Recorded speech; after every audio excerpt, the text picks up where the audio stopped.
بسم اللہ الرحمن الرحیم۔ غزوہ ہند میں شامل ہر سپاہی کو مجاہد ٹی وی کا سلام۔ ماسکو میں آج بالآخر ایک بڑا میدان سج چکا ہے جس میں پاکستان، چائنا، رشیا، امریکہ، قطر اور افغان جنگ کے مجاہدین ملا برادرز شامل تھے، اور اس کا جو اعلامیہ کمال جاری ہوا، اس سے امت مسلمہ کے اندر ایک خوشی کی لہر دوڑ گئی ہے، اور خصوصاً پاکستانی وہ عوام جو محب وطن ہے ان کے لیے ویڈیو دیکھنے سے پہلے مجاہد ٹی وی کو سبسکرائب کریں، بیل آئیکن کو پریس کریں تاکہ آنے والی ویڈیو آپ تک بر وقت پہنچ سکے۔ اب ہر پاکستانی کو تیار ہونا پڑے گا اور ذہنی طور پہ تیار رہنا چاہیے، کیونکہ جو اعلامیہ جاری کیا گیا ہے وہ بٹوین دا لائن یہ جاری کیا گیا ہے، کیونکہ پاکستان اس میں ایک اہم فریق ہے۔ پاکستان کے تھرو نیٹو سپلائی نے گزرنا ہے، اور آنے والے دنوں میں پاکستانیوں کو اس لیے کہہ رہا ہوں کہ پاکستانیوں تیار رہنا، کیونکہ ہم نے نیٹو سپلائی بند کرنے کے لیے ہمیں شاید دھرنوں کی کال آئے اور ہمیں دھرنے دینے پڑیں، اور ہمیں ایک پریشر ڈیولپ کرنا پڑے کہ نیٹو سپلائی پاکستان سے گزر کر نہیں جائے گی، کیونکہ امریکہ جو ہے، امریکن نئی انتظامیہ، خصوصاً جو بائیڈن انتظامیہ، ان کی طرف سے جو شامل ہوئے تھے زلمے خلیل زاد، وہ پرانی انتظامیہ میں بھی شامل تھے اور نئی انتظامیہ میں بھی وہ شامل ہیں، جو بائیڈن انتظامیہ میں بھی، اور اسپیشلی ان کے جنرل لائل آسٹن وہ بھی ساتھ شامل تھے، اور ان کو پتہ تھا کہ امریکہ جو ہے وہ اس خطے سے جانے سے انکاری ہے، اور ان کے ساتھ آگے جو فریق بیٹھے ہیں جن کے ساتھ مذاکرات ہوئے ہیں، وہ تمام فریق ایک پیج پہ ہیں، اور ان سب کا ایک ہی موقف ہے کہ امریکہ اپنے ایگریمنٹ پہ عمل کرے۔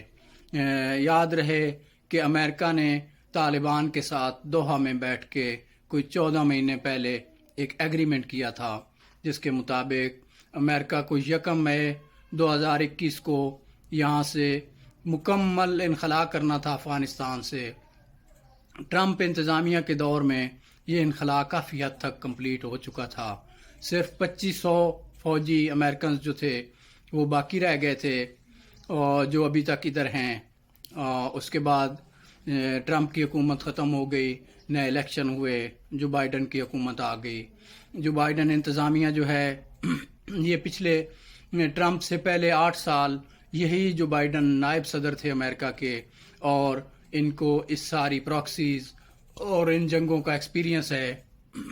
اور جو بائیڈن کی ایک خاص بات یہ ہے کہ وہ زبان سے کچھ اور کہتے ہیں اور پریکٹیکلی کچھ اور کرتے ہیں۔ اب جو بائیڈن نے اقتدار سنبھالتے ہی طالبان ایگریمنٹ کے ساتھ جو طالبان کے ساتھ ایگریمنٹ ہوا تھا اس پہ عمل کرنے سے انکار کر دیا، اور کہا کہ ابھی ہمیں افغانستان میں مزید رہنا ہے۔ اس کے ساتھ ساتھ انہوں نے ایک خصوصی طور پہ خانہ جنگی کا پلان بھی ترتیب دیا ہوا ہے، جس کے ذریعے امریکہ نے اپنے 25,000 بلیک واٹر کے ایجنٹس افغانستان میں داخل کر دیے ہیں، جو کہ فوجیوں کے انخلا کے فوری بعد پری پلان طریقے سے افغانستان میں ایک خانہ جنگی کی صورتحال پیدا کریں گے۔ لیکن الحمدللہ اس سارے عمل سے ہم واقف ہیں، اور ہمیں پتہ ہے کہ امریکہ جو ہے وہ کیا پلاننگ کر رہا ہے، اور اس سلسلے میں اب 18 سال جاری رہنے والی اس جنگ میں ملا برادرز جو ہیں افغان طالبان نے کمال طریقے سے اس جنگ کو لڑا، اور اس میں صرف اور صرف ایمان کا جذبہ شامل تھا، حالانکہ 48 ممالک کی فوجیں، نیٹو اتحاد، اور اس میں اور کافی سارے ممالک شامل تھے جنہوں نے مل کر افغانستان میں اپنی فوجیں اتاریں۔ لیکن ایک طرف ایمان کا جذبہ رکھنے والے وہ مجاہدین جن کے پاس کوئی اسلحہ نہیں ہے، وہ خالی ہاتھ ہیں، لیکن ان کے پاس ایمان کا جذبہ ہے، جذبہ جہاد سے سرشار ہیں۔ انہوں نے حضرت خالد بن ولید رضی اللہ تعالیٰ عنہ والی اسٹریٹجی پہ عمل کرتے ہوئے پہاڑوں پہ چلے گئے، اور انہوں نے دشمن کی فوج کو اندر آنے دیا۔ جب وہ مکمل طور پہ اندر آ گئی